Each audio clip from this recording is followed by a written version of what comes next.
Gente, eu quero falar nessa noite sobre mesa. A mesa que paralisa ou que acelera a sua vida.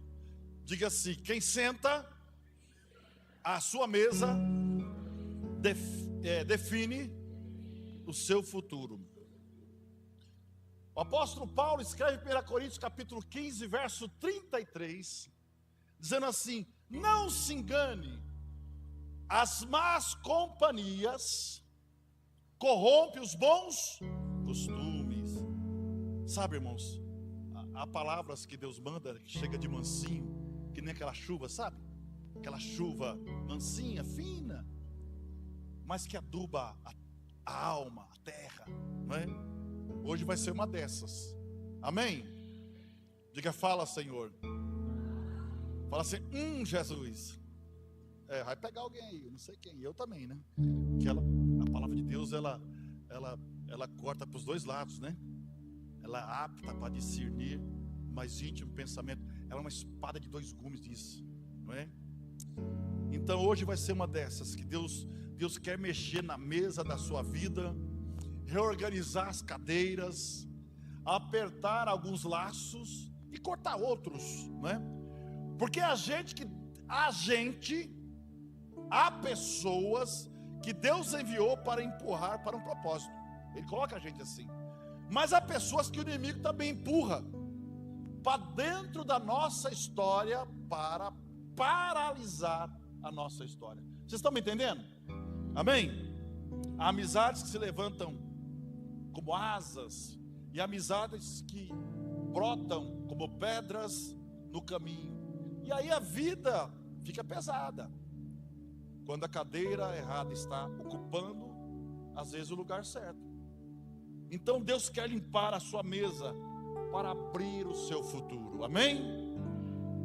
O futuro começa, irmãos, quando a gente começa com a mesa que a gente escolhe para estar. Deus já liberou o nosso destino, porque na realidade a palavra de Deus diz que nós somos abençoados.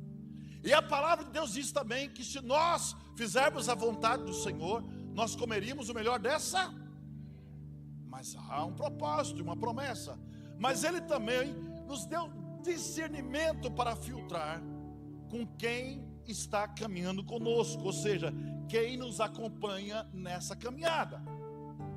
Paulo, quando ele escreve em 1 Coríntios, que nós lemos nessa noite, ele escreve aos crentes de Coríntios, ele diz, em alguns embaraços espirituais, que de pessoas que mantinham relacionamento com outras pessoas, mas que minavam a fé. Há relacionamentos que vai minar a sua fé. E a advertência é clara: companhia errada corrói também o caráter, não é? Então veja que o caráter fica complicado. Isso começou com Eva. Desde lá do jardim do Éden, Eva caiu porque Satanás não gritou. Satanás só fez uma pergunta: por que não? Satanás não discutiu com Eva, não gritou com Eva. Mas sabe o que aconteceu? Ela conversou com quem não tinha propósito para a sua alma. E Satanás pergunta: por que não? Por que você não pode ser igual a ele? Comer todos os frutos deste jardim. Então veja que a lógica espiritual existe também no relacionamento. A Bíblia não romantiza relacionamentos, ela ensina discernimentos. Jesus escolheu 12 discípulos, mas somente 3 foram com ele no Monte da Transfiguração. Não é falta de amor, a sabedoria. Tem pessoas que você vai caminhar com você, serve para ser seu irmão, e nós somos irmãos. E o próprio apóstolo Paulo escreve inclusive aos Coríntios que nós devemos honrar os nossos irmãos como pessoas, mesmo aqueles mais fracos, dar mais honra. Mas tem pessoas que não podem caminhar com a gente, porque o propósito às vezes é nosso, e Deus às vezes tem propósito com você. E você, seu boca aberta, fica falando para todo mundo o propósito que Deus tem no seu coração, né? Aí fica falando, né? Fica contando os seus planos, fala para todo mundo. E sempre tem aquele que tem inveja. A inveja não admira, meu irmão, ela conspira. Essa frase é minha, tá? Ela conspira.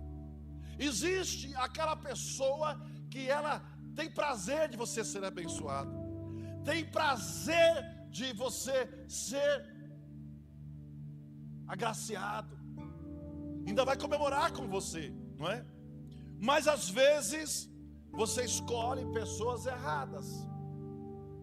Em Juízes capítulo 16 conta a história de um homem muito forte, um homem ungido, escolhido, um homem que paralisava exércitos. Era um homem chamado Sansão, mas ele teve um relacionamento errado. Vou usar a palavra que hoje usa hoje em dia, tóxico, né? Ele abriu o coração para a pessoa errada, para a mulher chamada Dalila. E quando você abre o coração para quem não foi enviado por Deus, a cura da ferida não se fecha, e o sonho pode não virar sentença. E é triste. Sansão ficou cego no espírito antes de ficar cego fisicamente. Aquela mulher conquistou o coração de Sansão, e Sansão era muito forte, mas no corpo de Sansão estava escondido a força dele. Ninguém sabia onde estava. E parece que eu vejo Dalila, ai meu amorzinho, cabeludinho tão lindo. Eu não sei como é que era o olho de Sansão, mas vamos falar do brasileiro que gosta de olho verde, né? Você vai para a Europa, ninguém está nem aí com olho verde. Todo mundo tem olho verde, né? Aí todo mundo quer olho preto, né? Mas esses olhinhos verdinhos, eu te amo, Sansãozinho, né? Só que ela estava sendo paga para descobrir onde é que estava a força de Sansão, e ninguém descobria. Mas a Bíblia fala que ele era nazireu de Deus, e todo nazireu não podia cortar o cabelo. A força de Sansão estava nos cabelos. Ah, pastor, mas a força literalmente não.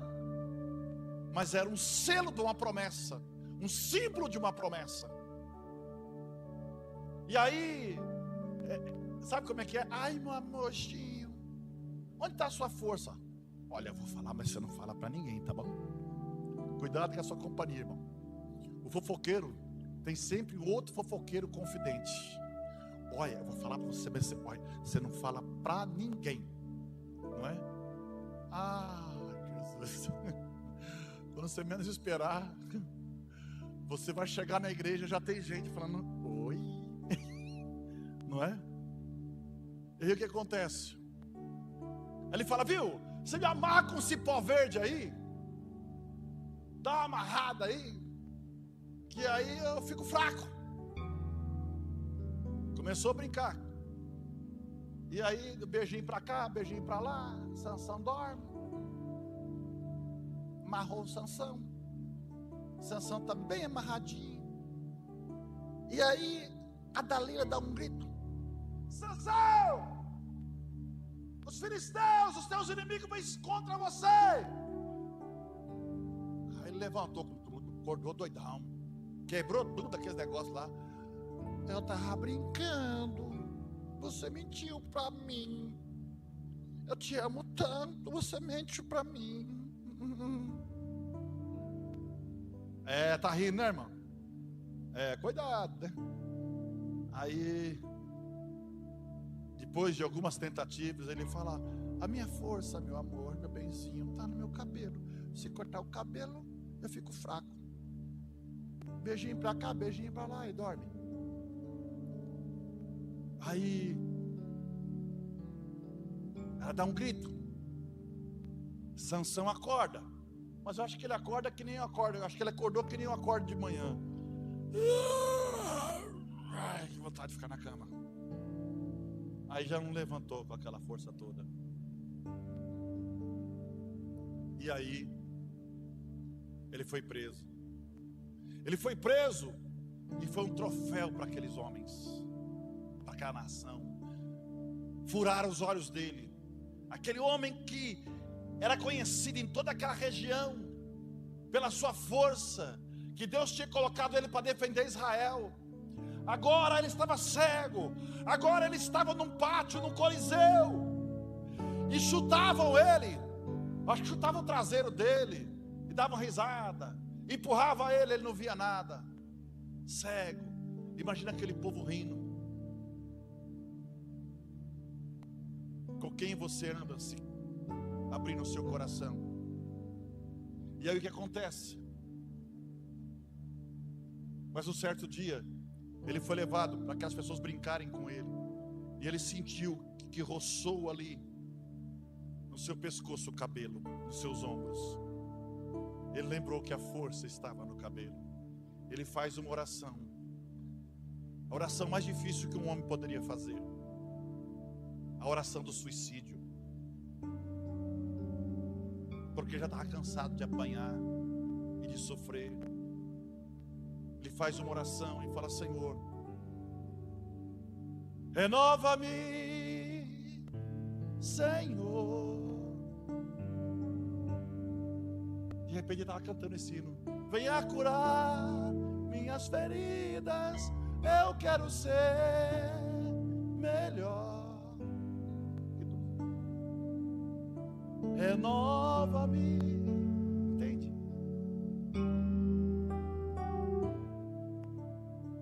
Aí ele pede para o menino levar ele num pilar. E Deus deu força para ele, ele puxa aquele pilar e desestabilizou todo aquele coliseu. Porque o centro de gravidade mexeu. E aquilo desabou tudo, ele morreu junto com aquelas pessoas.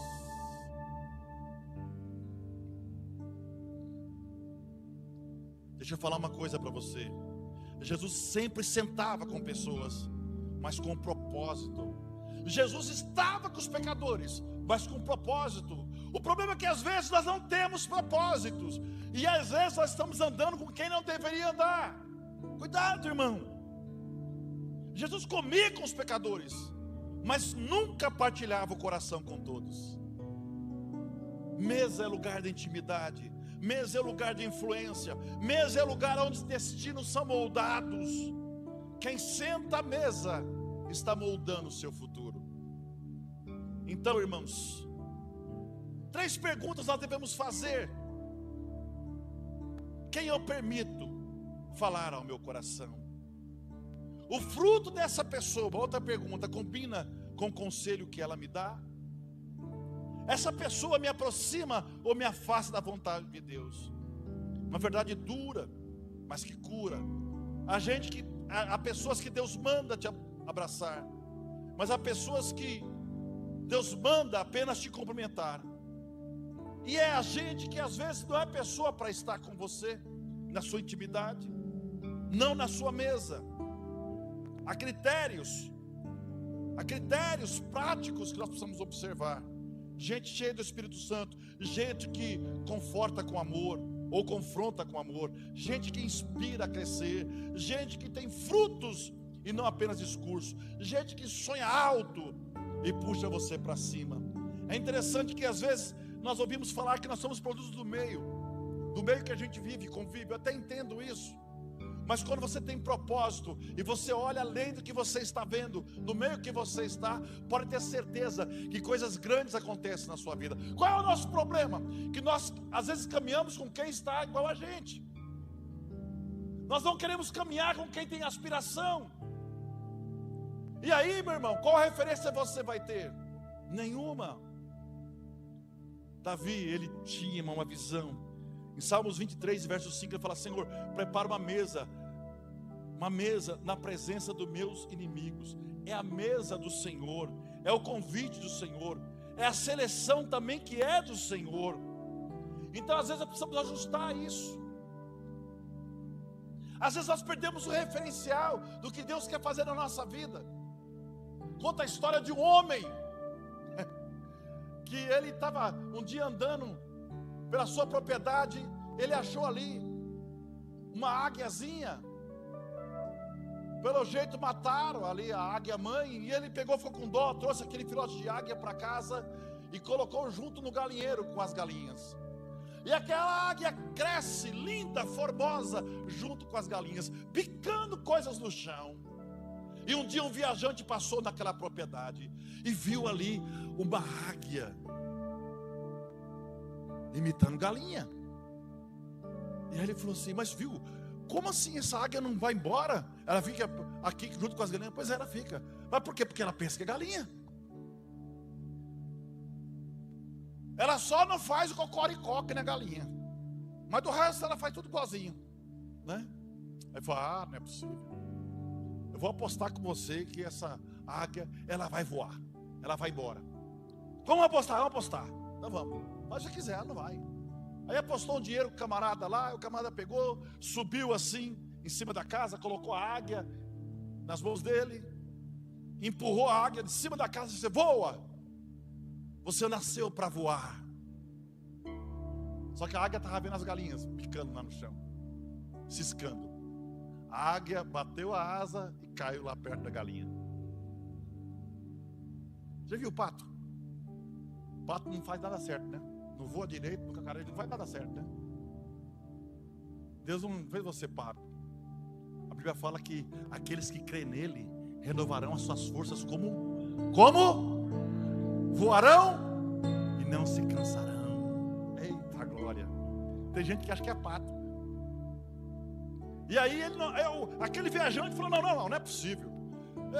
Vamos dobrar essa porra. Rapaz, já perdeu dinheiro, vamos dobrar, beleza. Mas vamos sair daqui, vamos onde você quiser. Aí foi para um outro lugar. Foi para a montanha muito alta lá. Vento batendo. Ele levanta aquela águia, o abismo na frente da águia.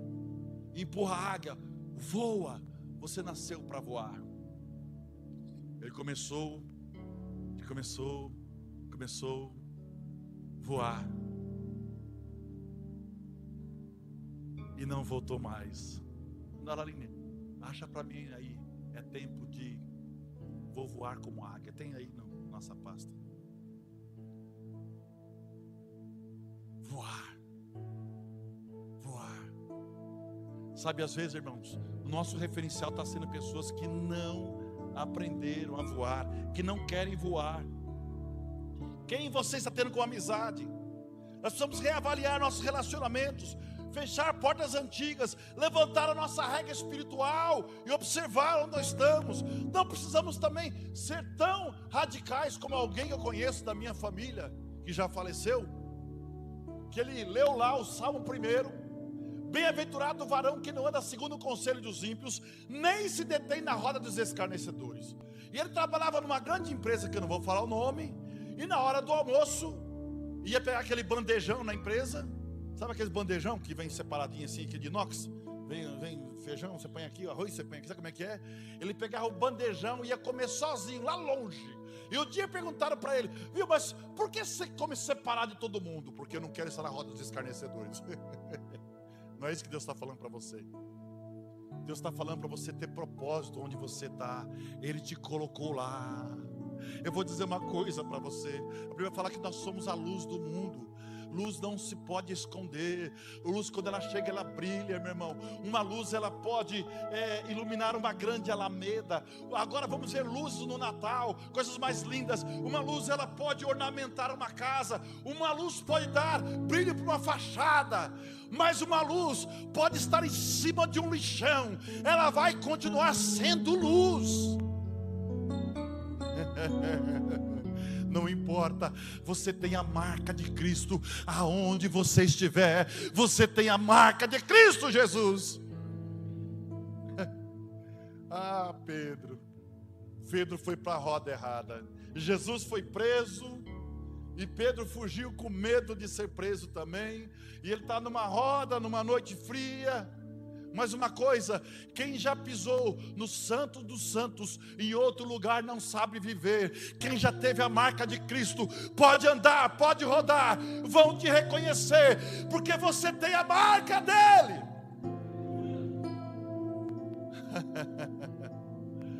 E aí o que acontece? Pedro está lá se esquentando, quem sabe do frio. Alguém olha, você não é um daqueles que andava com esse tal de Jesus lá de Nazaré, que vai ser crucificado? Eu não conheço esse homem, mas se parece com ele. Eu não conheço esse homem. O galo cantou uma vez, 2 vezes. Ele começou a chorar e chorar alto. Oh, aleluia. Jesus te chamou, Ele te escolheu. Você é escolhido, você é escolhida dEle. Você tem a marca de Cristo. Examina quem senta com você, porque você pode ter certeza que o próximo milagre vai acontecer na sua vida. Ande com pessoas que realmente te elevam, irmãos, com pessoas que vão dizer: Jesus é o Senhor. Vamos ir para frente, vamos para frente, vamos para frente, vamos para frente, vamos caminhar, vamos caminhar. Deus tem propósito. Nós estamos vivendo um tempo, eu fico até com muita dor dessa geração Z que aí está. É um povo estagnado, é um povo que está parado, um povo que só sabe ficar em rede social, postar fotinho com o dedo na boca. É gente que está se amando em academia. Eu não sou contra academia, mas um dia eu vou. É gente que, sabe, que fica lá, ir para cá, ir para lá, e não passa disso. E a vida passa pela futilidade. Mas uma coisa é certa: Deus tem muito mais para você. Deus tem muito mais do que você pede, mais do que você pensa. Ele é poderoso para te dar muito mais. Muito mais. Aleluia. Toda honra e toda glória seja para o Senhor Jesus. Você não está sozinho. Deus já preparou pessoas alinhadas ao céu para caminhar com você na sua jornada. Pessoas que não vão às vezes te atrasar em nada, mas vão te ajudar. Pessoas que cheiram o cheiro de Cristo, que carregam a luz, que vivem uma vida com o Senhor Jesus. Estou terminando. Escolha a mesa certa.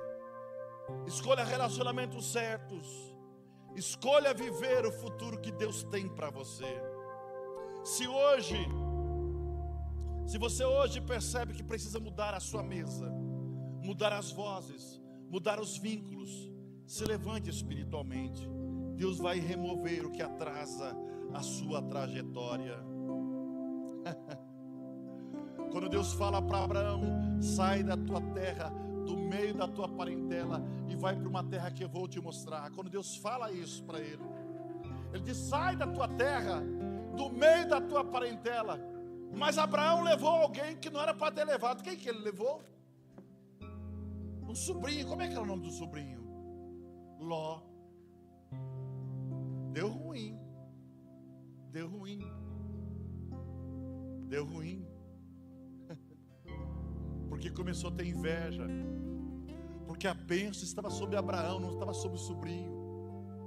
A bênção está sobre você, meu irmão. Deus vai te abençoar, para você abençoar pessoas. Mas cuidado. Às vezes no desespero, a gente não percebe a promessa e faz que nem Esaú. Troca a primogenitura por um prato de lentilha que serviu só para aquele momento.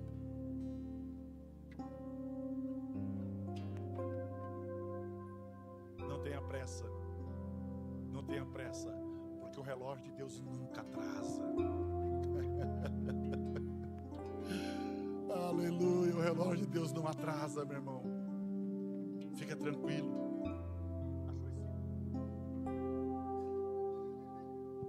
Oh, glória. Se coloque de pé. É tempo de quebrar cadeias e restaurar, porque Deus quer fazer você voar. Aleluia, glória a Deus. Amém, queridos. Oh, Deus quer mudar a sua história. Jovem que aqui está, se dedique. Não tem muita concorrência hoje, sabia? Até fácil, não tem mais concorrência. As pessoas estão vivendo na futilidade. Nós temos um país que, infelizmente, 2/3 dos habitantes desse país vivem de alguma forma, de algum seguro do governo, de alguma ajuda social, e 1/3 para sustentar tudo isso. Porque é assim mesmo que o diabo faz. Primeiro elimina toda a sua força, sua perspectiva, e diz que você não é nada, que você não é ninguém. Mas é tempo de você levantar os teus olhos, assim como Deus falou para Abraão. Quando Ló foi falar com o tio dele: ô tio, nossos pastores estão brigando aí, porque não temos mais onde colocar gado. O que vamos fazer? Abraão falou: olha, escolhe as terras que você quiser. Se você for para a esquerda, eu vou para a direita. Se você for para a direita, eu vou para a esquerda. Não importa. Evidentemente com os olhos de quem não tem promessa. Porque quem não tem promessa é muito zoiudo, irmão. Ele quer o que é seu, de qualquer jeito. Zoiudo. Olha com quem não tem ordem, quem não tem promessa, quem não confia. E pegou as melhores terras. Eu acho que Abraão ficou triste. E ele, parece que eu vejo Abraão dando ordem para os seus servos desmontar as tendas, armar os animais, trabalho danado. Não era tão simples assim, triste. Mas Deus fala com Abraão: levanta a tua cabeça, Abraão. Aonde os teus olhos alcançarem, eu vou te dar essa terra por herança. Quando ele fala isso, a terra ele estava vendo já. Que terra árida, que terra ruim. E quem falou que tem terra ruim? Para aquele que o som da sua voz ele disse: haja luz, e houve luz. Que terra ruim que existe para aquele que disse: separe porção molhada de porção seca, e foi criado os oceanos. Aleluia. Não há limite para esse que te ama.